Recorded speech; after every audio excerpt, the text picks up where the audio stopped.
appelle les serviteurs de Dieu. Et quand je pense à toutes les douleurs que nous traversons sur les champs missionnaires, Étienne fut lapidé et bon décapité, mon frère Pierre lui fut crucifié. Alors, très chers téléspectateurs, nous sommes très heureux de vous accueillir à nouveau. Alors, aujourd'hui, nous accueillons un grand homme de Dieu dont la renommée est partout. Et dans cet entretien, nous accueillons le révérend pasteur Elihu Ndungumba, ici dans son domicile. Révérend pasteur, bonsoir et shalom.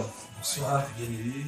Shalom aux auditeurs et spectateurs de votre chaîne. Et merci de nous accueillir pour cette édition, notre émission rétrospective. Plaisir partagé. Alors, cher pasteur, vous êtes pasteur de plusieurs églises dénommées Joseph Perfection entre parenthèses JPT, mais seulement avant d'être pasteur, vous avez été une brebis. Est-ce que vous pouvez nous relater en quelques mots quels étaient les débuts de votre foi?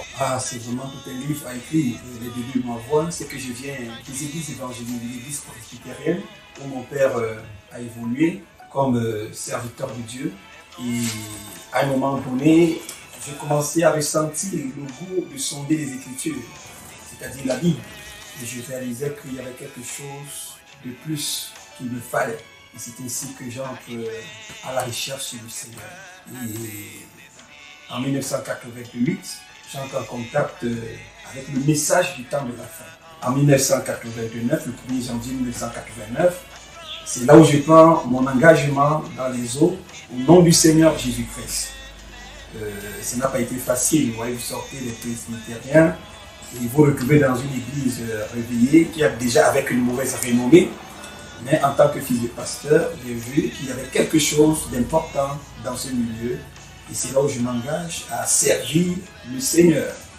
Donc mes débuts dans la foi remontent depuis 88. Et le 1er janvier 89, mon baptême dans le nom du Seigneur Jésus-Christ. Ça n'a pas été facile, mais le Seigneur m'a soutenu et m'a fortifié. Et le goût, l'appétit que je recevais des prédications, c'était de vivre cette parole. Et surtout, que l'on mentionnait le nom d'un prophète, d'un grand prophète de Dieu, William Marion Branham, qui a accompli de très grandes choses. Et je m'ai mis à étudier, à prier, parce que je me disais, si Dieu s'est révélé à un grand homme de Dieu comme celui-là, son ministère peut réellement impacter ceux qui se confient et qui se consacrent au Seigneur. Et c'est ainsi que j'ai commencé à servir réellement le Seigneur. Mais seulement, pasteur, et dans vos débuts dans la foi, avez-vous rencontré des difficultés? Or, énormément de difficultés, puisque j'ai été bastonné par mes parents. J'étais privé d'alimentation. Ma pension, à un moment donné, n'était plus payée parce que j'étais entré dans une église. Mais vous voyez, lorsque vous êtes dans une telle situation, tout dépend de ce qu'il y a à l'intérieur de vous. J'étais déterminé à le servir. Chaque fois que j'allais à l'église, je revenais, les portes étaient fermées, je n'avais rien à manger. Je me baladais chez des frères. Pendant la nuit, je grimpais. Il y a quelque chose. Il y a au moins pendant 6 mois, je sortais par la fenêtre pour aller à l'église. Vous voyez, je revenais, je rentrais par la fenêtre pour rejoindre le domicile de mes parents. Donc c'est pour dire que ça n'a pas été facile. Mais lorsque le Seigneur vous appelle, il vous donne aussi assez de force pour supporter toutes ces souffrances-là. Pendant ce moment de difficulté, qu'est-ce qui vous a encouragé, vous a motivé? Est-ce qu'il y a des personnes qui ont été là pour vous encourager à aller de l'avant?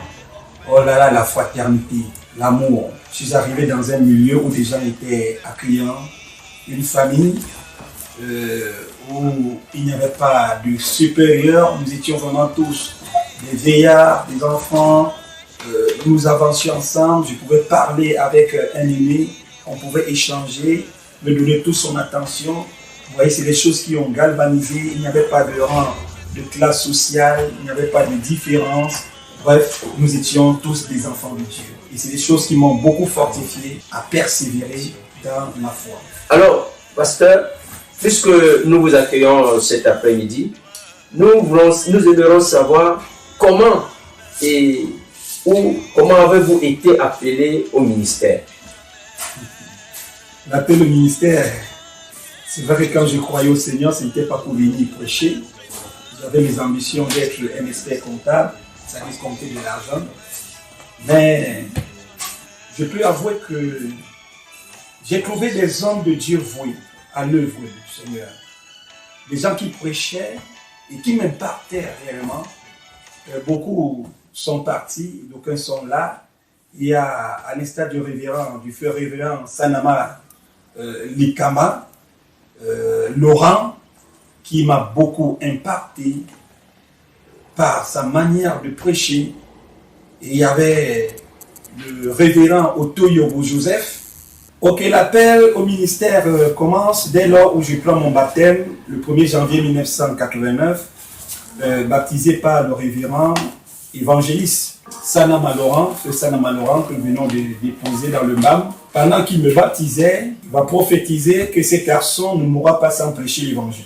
Ça, je ne l'ai même pas entendu, mais c'est quand je sors du baptême, des du baptême, qu'on me le rapporte. Quelques mois plus tard, un frère reçoit un songe, s'appelle le frère Lévi à l'époque. Je ne sais pas où il se trouve aujourd'hui, mais je crois qu'il tient toujours dans la foi. Il vient, il me dit, bon, tu sais, mon fils, voici ce que Dieu m'a révélé, tu seras serviteur de Dieu, mais attends que Dieu t'élève et qu'il t'envoie. Je viens te le dire parce que j'ai reçu une révélation, mais reste tranquille et attends le temps de Dieu. Alors toutes ces choses me revenaient de temps à autre, jusqu'au jour où le Seigneur lui-même a frayé le chemin. Il a frayé le chemin. Mais je peux aussi avouer qu'il y a des gens qui m'ont beaucoup fasciné dans le ministère, comme le révérend pasteur Sanama Laurent, le révérend Otto Yobo Joseph. J'avoue que c'est des hommes qui m'ont beaucoup impacté. Et bien évidemment, le révérend Tankio Jacques, qui a été mon mentor, qui m'a encadré et qui m'a conduit. Donc c'est des hommes qui m'ont beaucoup touché. Alors quand je viens au ministère, à toute là, ça concerne mon appel. Hein? Mais jusque-là, je suis un frère dans l'église qui sert le Seigneur comme tout le monde, qui se sanctifie, qui se consacre, qui a une pensée de revoir les vieilles expériences opérées dans la vie du prophète à nouveau sur la terre. Donc je grandissais avec cette inspiration dans mon cœur jusqu'au jour où mon pasteur va me céder la chair un 29 septembre 1992. Et c'est là que mon ministère va ainsi commencer. C'est-à-dire 4 ans après votre conversion. 4 ans après ma conversion, j'entre dans le ministère. Est-ce que ce chiffre 4 vous marque, pasteur? Bon, c'est vrai que Dieu est dans la numérologie. Il ne fait rien au hasard. 4. En relation avec mon ministère aujourd'hui, que le Saint-Esprit opère au travers de moi. Et du coup, il y a une question qui me vient, pasteur. Au jour d'aujourd'hui, quelles sont les relations avec votre mentor? Les relations avec mon mentor sont au beau fixe. Vous savez, vous pouvez avoir beaucoup de tuteurs, mais vous n'avez qu'un père. Et votre père reste celui-là qui vous a conduit, qui vous a montré la voie du Seigneur. Et je reste toujours attaché à lui, bien qu'il y a des petites choses qui, dans le cadre de la doctrine, mais néanmoins, il reste mon père. Alors, pasteur, à ce jour, vous comptez plusieurs églises, Joseph Perfection, JPT. Comment êtes-vous arrivé là? Ah, JPT, c'est récent. Mais lorsque je reçois l'appel du Seigneur, en 1996, je crois que nous sommes le 30, le Seigneur met à cœur de monter à l'Est pour un voyage missionnaire, motivé par le révérend apôtre Aloussa Joseph. Je vais donc faire mes bagages pour un mois de voyage missionnaire à l'Est, dans la ville de Belabo, 80 km de Berthois. C'est là où je vais m'installer. Et je vais trouver juste une petite église de quelques membres, conduite par le moniteur de l'école du dimanche, mon cher frère Ngoussa Narcisse, qui aujourd'hui se trouve dans le MAM. Et c'est ainsi que je vais commencer des réunions de réveil dans cette assemblée. Et à moins d'un mois, les 70 mètres carrés qu'occupait le bâtiment étaient archi combles. Et lorsque je suis arrivé à la fin de mon séjour, j'ai fait mes bagages, que je rentrais retrouver ma famille à Yaoundé. Et c'est là où les problèmes vont commencer. Oh, les chrétiens, les anciens vont se rassembler pour dire, mais après avoir effectué un si grand travail, tu repars, tu tournes le dos, qui va rester prendre soin de cela? Je dis non, je n'ai pas de réponse à vous donner. Si vous voulez, contactez mon pasteur, parce que je me référais toujours à lui. Et le pasteur Aloussa, le révérend apôtre Aloussa, et mon pasteur vont donc s'entendre. Et la décision sera que je m'installe à Belamo pour continuer l'œuvre qui avait commencé. Et à Belamo, le Seigneur a fait de grandes choses, c'est vrai, ça n'a pas été facile. Ça n'a pas été facile pour le jeune homme que j'étais, mais je me suis sacrifié pour cette œuvre. Et en dehors de celle-ci, que j'ai baptisé El Shaddai Tabernacle, parce que je croyais que c'était le Dieu, la maison nourricière. Le El Shaddai, Dieu qui a des saints, qui va nourrir ses enfants. Et effectivement, cette révélation s'est implémentée dans la ville, où plusieurs autres assemblées sont nées dans l'arrondissement. J'ai évangélisé Ndumbakanga, qui est à plus de 7 km de la ville. J'ai évangélisé Essanjan, qui est également dans les 5, 6, 7 km. J'ai évangélisé Andimba 1, l'évangile est parti à Andimba 2. J'ai évangélisé à Dongor, où se trouve l'assemblée aujourd'hui. Ça ne s'est pas arrêté là. Je suis entré dans les campagnes, à Mbitom, vous allez trouver une assemblée. Plus loin encore, en Gaounda, déjà dans la Damawa, vous allez trouver une assemblée. Donc, j'ai laissé des traces un peu partout. Maintenant, Joseph Perfection, c'est récent. Parce que, à l'Est, des révélations vont commencer à tomber. De temps à autre, que je vais continuer à garder, attendant le moment où le Seigneur pourra faire une ouverture.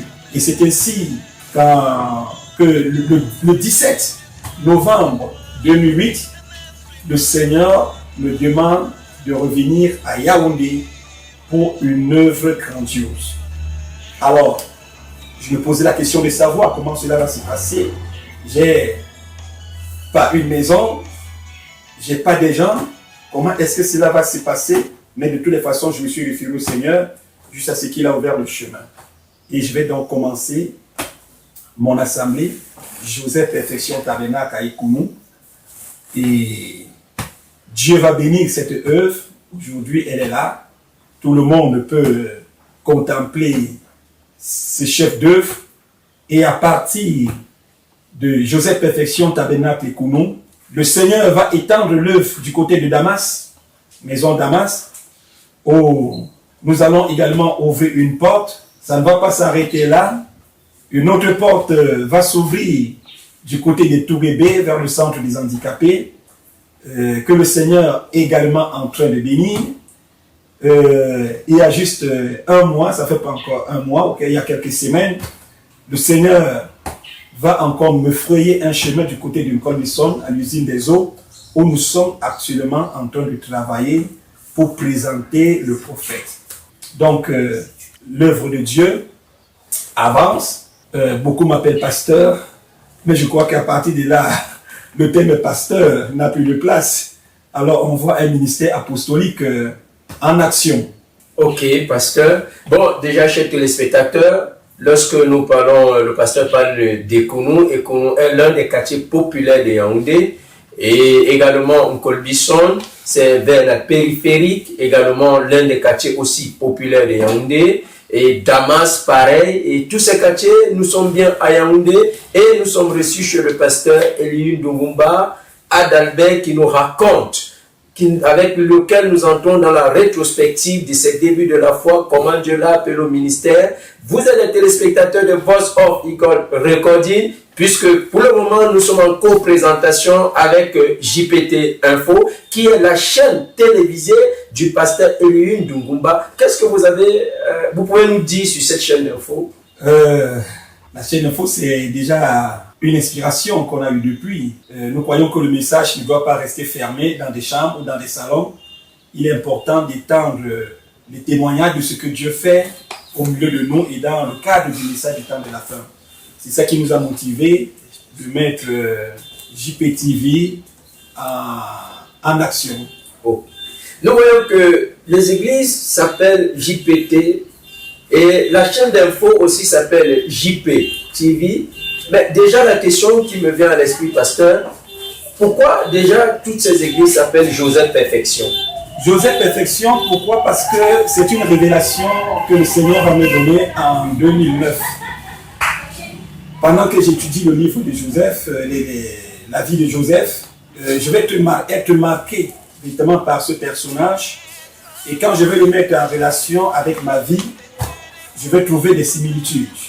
Joseph haï, Joseph méprisé, Joseph ridiculisé, Joseph vendu, Joseph en prison, mais Joseph sur le trône. Cela va véritablement me toucher.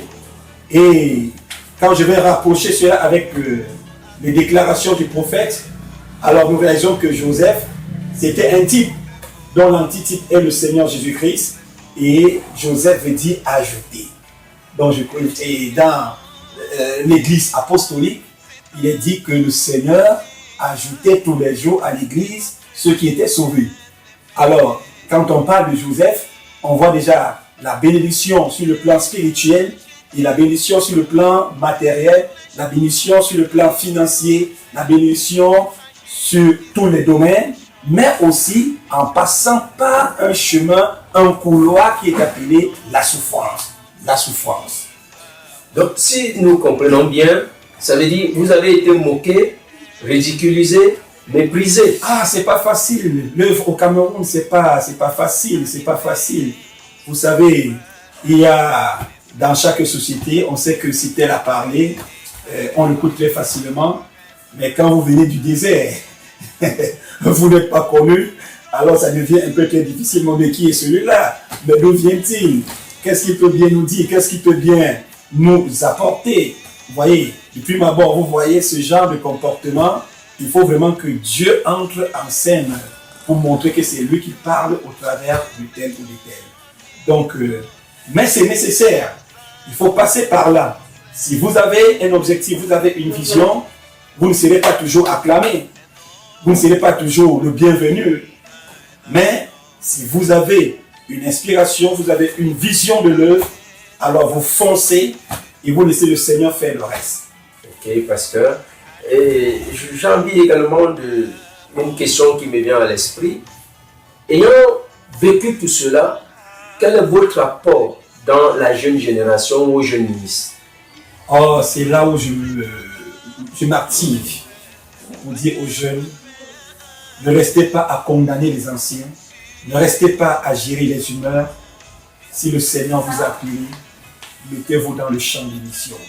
Dans le cadre de mon ministère, j'ai toujours réalisé que l'homme fait sa part, mais il y a une continuité. Et cette continuité doit être préparée. C'est-à-dire, je suis là aujourd'hui, je dois savoir que je vais être rappelé à un moment donné vers le Seigneur. Mais il ne faudrait pas que pour autant l'œuvre de Dieu s'arrête, que les portes se ferment. Il y a des jeunes gens qui ont des appels. Il y a des jeunes gens qui ont des dons. Il y a des jeunes dames qui ont des dons spirituels. Alors il faut discerner cela et voir comme Paul l'a fait avec Timothée, Paul l'a fait avec tous les autres, former ces gens. Je ne suis pas à Damas, je ne suis pas à Etobébé, je ne suis pas à Joseph Perfection, Tabernacle, Berthois. D'ailleurs, j'en ai deux assemblées là-bas. Je ne suis pas là-bas, mais je forme et je place les enfants. Et à l'œuvre, vous voyez comment le Saint-Esprit les utilise, les âmes qui s'ajoutent et le surnaturel qui les accompagne. Alors ça me donne de l'assurance qu'il faut cette jeunesse, il faut les encadrer. Donc cette jeunesse qui prend des pierres et qui jette, ça, je ne la mets pas. Mais une jeunesse qui a une vision. Vous savez, c'est le fer de lance. Ils sont jeunes, ils ont de la force. Moi-même, j'ai été jeune, plein de force. J'étais prêt à traverser une forêt, même à minuit, pour aller chercher une âme quelque part. Je l'ai fait avec mon frère Poète Charles, aujourd'hui en Belgique. Je l'ai fait avec Philon, Diana, Emmanuel. Nous l'avons fait. Traversant des bosquets. Alors les jeunes, ils sont jeunes, ils sont forts. Donc ils méritent une formation pour avancer avec cette œuvre. Ok, pasteur, merci, bien dit.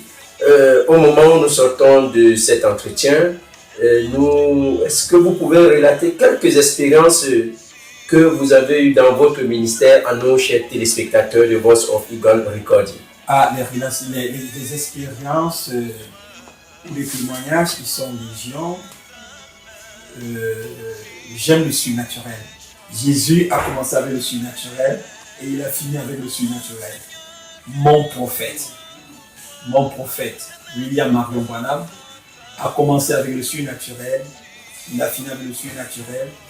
Je crois que la confirmation du ministère, ce n'est pas la citation, mais c'est l'œuvre que le Seigneur accomplit avec ce ministère. Alors, les témoignages, ils sont nombreux. J'ai vu des morts ressuscités. J'ai vu des malades être guéris. J'ai vu des cancers disparaître. Vous aurez un témoignage dans quelques jours. J'ai vu des hépatites être guéries. J'ai vu des femmes qui ne pouvaient pas enfanter, faire des enfants. Les témoignages, ils sont tellement nombreux. J'ai vu la guérison divine. Je ne l'ai pas seulement lu dans les brochures, mais je vis cela au jour le jour. J'ai vu des âmes être sauvées et je continue encore à bénir le Seigneur pour tout cela. Parlant de résurrection, j'ai ma fille Clarisse à l'église de Damas qui est venue sur mon ministère, morte, et par la puissance du Saint-Esprit, elle est vivante aujourd'hui. J'ai vu Hermine, vous aurez peut-être les photos, les clichés, qui étaient partis, et par la grâce de Dieu, elle est revenue. Et récemment, le plus grand miracle était la femme de mon huissier principal qui est partie et salue même déjà les frères de l'autre côté, mais c'est une fille qui est rattachée à moi. Si je prends un jus frais après la prédication, c'est elle qui me l'offre. Alors j'ai dit, si Tapita a été réclamée, pourquoi ne pourrais-je pas réclamer cette jeune femme? Elle me dit, papa, laisse-moi partir, je m'en vais me reposer. J'ai dit, j'ai encore besoin de tes soins. Et aujourd'hui, elle est vivante, elle est là, elle communie avec nous. Donc, les témoignages sont nombreux. Ils sont là, vous pouvez les rencontrer. Bien des choses. J'ai vu des gnomes sortir du ventre des femmes pendant la prédication. Mon cher frère, le Dieu de Branham est vivant. Amen. Vous avez écouté, chers téléspectateurs, le Dieu de Branham est vivant.